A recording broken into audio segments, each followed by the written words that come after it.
महत्त्वाची बातमी समोर येते। पार्थ पवार हे राष्ट्रवादी काँग्रेसचे राज्यसभेचे उमेदवार आहेत असं सूत्रांकडून कळतंय।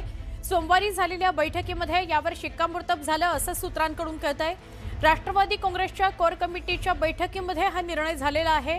पार्थ पवार राज्यसभेचे उमेदवार असतील असं सूत्रांकडून कळतंय।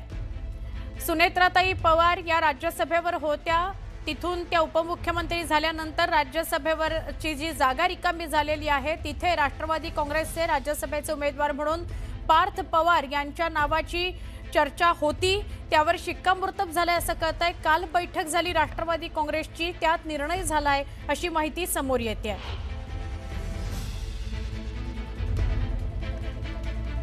आमच्या प्रतिनिधी प्रणाली कापसे यांच्याशी आपण बोलूया। प्रणाली, ज्याची चर्चा होती तेच आता घडतंय का? पार्थ पवार हे राज्यसभेचे उमेदवार असतील का राष्ट्रवादी काँग्रेसकडून? काल आपल्याला सगळ्यांना माहिती आहे की अजित पवार यांच्या निधनानंतर शोकसभेचं सर्वपक्षीय शोकसभेचं आयोजन करण्यात आलेलं होतं। वरळी डोम इथे ही शोकसभा पार पडली।